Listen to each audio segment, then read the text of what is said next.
Olá, amigos. Estamos aqui para mais um encontro nosso. Eu queria propor hoje uma perspectiva nova de ver um graciliano menos didático, mas estender um graciliano a uma atitude de graciliano frente à linguagem. Claro que graciliano é uma referência e quase uma reverência, mas eu queria pensá-lo como uma necessidade nesse momento face ao descaso nosso com relação à linguagem, né?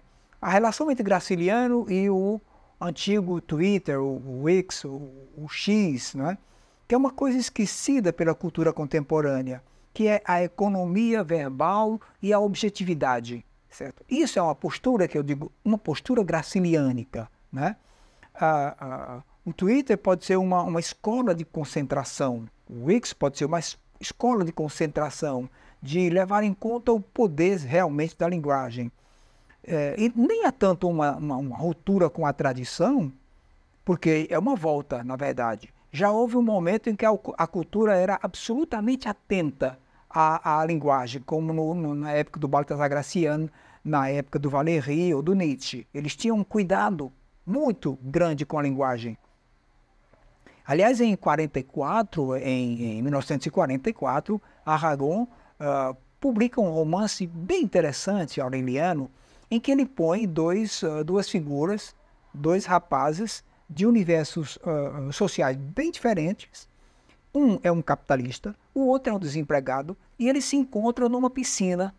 E então, nada junta esses dois moleques completamente diferentes que não o gosto por nadar.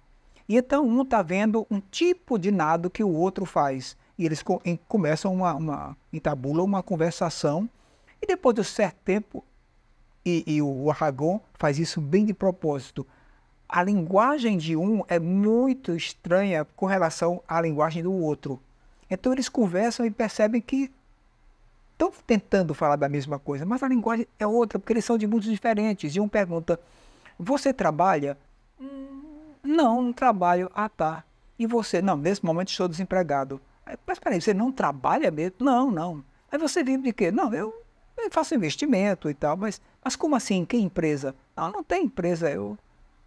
Você não trabalha mesmo. O espanto é que o outro vem de um universo onde a palavra trabalho não tem o mesmo peso, né? Mas enfim, é isso aí. As formas de discurso dizem o nosso mundo, de onde a gente vem.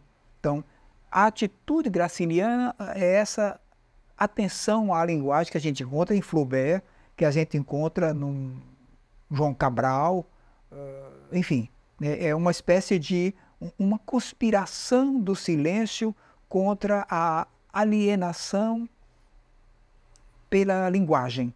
É uma espécie de conspiração do silêncio, é dizer o mínimo para ter o máximo de efeito, certo? Isso está na poesia de Cabral, isso está no texto do Flaubert, isto que eu estou chamando de a atitude graciliano. É como em música, o silêncio vai cadenciando a potência da palavra performática, né? E isso é como se houvesse um arquejo por trás do silêncio. É importante que haja um silêncio para valorizar a palavra, né? Esse arquejo por trás do silêncio está também em Stendhal. Eu lembro de um determinado momento, me perdoe porque minhas referências vão ser literárias, e um momento o Vermelho e o Negro, em que os personagens se encontram, e Frederic encontra a Madame Arnoux, e eles estão em face um do outro numa carroça, uma carruagem. E então eles ficam assim, tanto quiseram estar um em frente do outro, que eles ficam naquela, o que dizer? Qualquer palavra ali a mais pode levar a perder todo o encontro e tal. Ali é a prova dos 9 da linguagem. O que dizer naquele momento que prenda ou então que perca, né? Então é nesse sentido. É nesse sentido que eu digo a atitude, que eu vou bater um pouco dessa tecla. A atitude graciliana. A atitude graciliana, que é o que Esopo chamava a linguagem, é a melhor e a pior das coisas. Então, graciliano é sobretudo esse cuidado com a linguagem. E é isso que faz falta nesse mundo contemporâneo em que a palavra é como um cavalo sem freio, circula, pronto, absolutamente incapaz de controle. Você não controla a linguagem que corre nas redes, né? E isso é nocivo em todos os sentidos, para a democracia, como para as relações individuais. E o Graciliano é toda atenção. Tem um momento em que ele diz assim, sobre Fabiano, ele diz, falava uma linguagem cantada, monossilábica e gutural, que o companheiro entendia. A pé, não se aguentava bem. Pendia para um lado, para o outro lado, cambaio, torto e feio. Às vezes utilizava nas relações com as pessoas a mesma língua com que se dirigia aos brutos, né? Exclamações onomatopeicas. Na verdade, falava pouco. Admirava as palavras compridas e difíceis da gente da cidade. Tentava reproduzir algumas, em vão, mas sabia que elas eram muito inúteis e talvez perigosas. Esse fascínio que Fabiano tem pela palavra, pronto, traduz a atenção que Graciliano chama e que eu digo é atualíssimo no mundo contemporâneo, né? Nietzsche pôs isso em termos mais radicais, porque ele acha que a linguagem não pode carregar a verdade. É uma presunção nossa pensar que a gente pode dizer a verdade na linguagem. A linguagem não tem condições de dizer a verdade, né? É um tecido de metáforas, como ele diz, e de antropomorfismos. Quando a gente fala de qualquer coisa, a gente usa em imagem, a gente usa uma alegoria, porque a gente tem que ter esse subterfúgio, porque a linguagem mesmo não daria conta, certo? É engraçado e curioso que a gente vai encontrar o mesmo espanto na física quântica.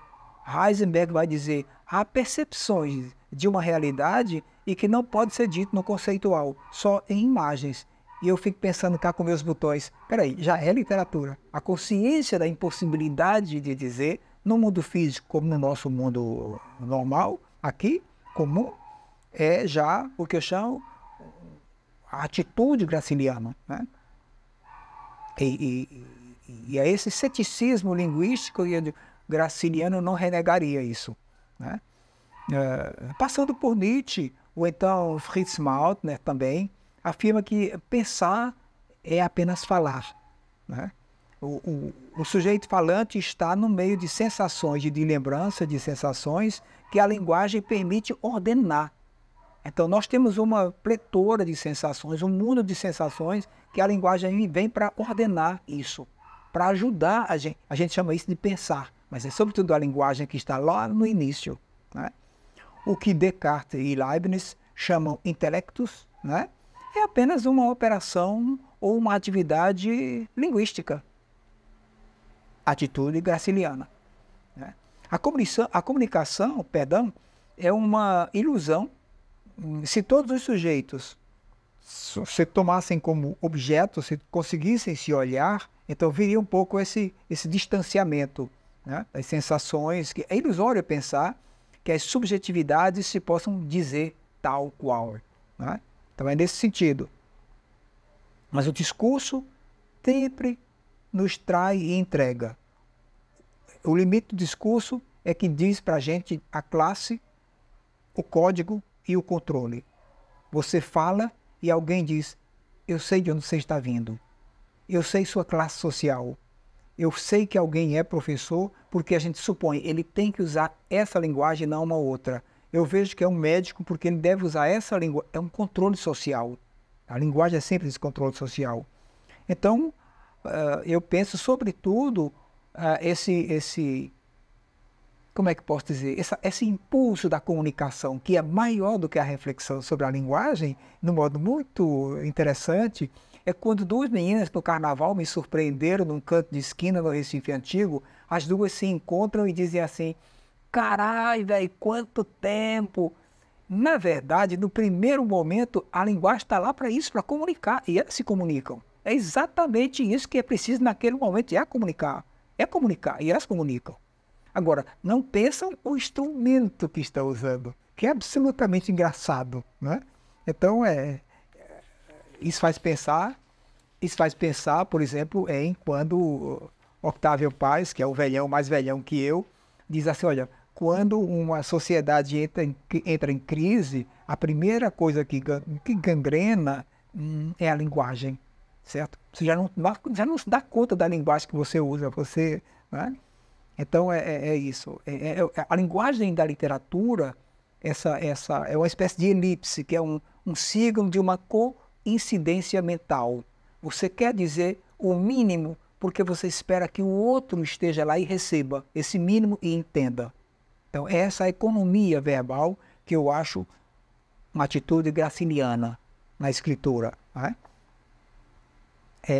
Carrega a possibilidade de seu próprio silêncio enquanto mensagem. É como se dissesse, Graciliano coloca uma frase e a gente pensa, não precisa dizer mais, está ali tudo. Basta a atenção garimpar, mas já está ali. Né? Então, um outro momento em que eu vou citar um texto que é em Hora de Maluqueira, Fabiano desejava imitá-lo, isso é seu Tomás da Bolandeira, e dizia palavras difíceis, truncando tudo, e eu convencido de que estava melhorando. Tolice. Via-se perfeitamente que um sujeito como ele não tinha nascido para falar certo. É engraçado porque o Graciliano põe o Fabiano que está fascinado pela linguagem e que tem mesmo um medo da linguagem, não é para mim não, é só para eles, certo?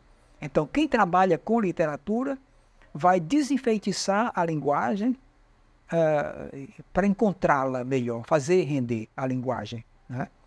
Então é aqueles que se esforçam, como o Fabiano, por não amar aquilo que o atrai. Toda pessoa que escreve faz o maior esforço do mundo para não se deixar atrair demais pela palavra, porque senão fica grandiloquente, fica aquela coisa de dó do peito, e confunde isso com retórica, certo? Não, literatura é num outro... Né?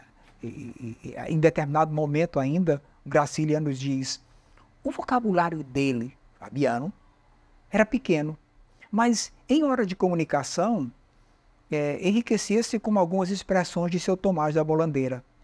Pobre de seu Tomás.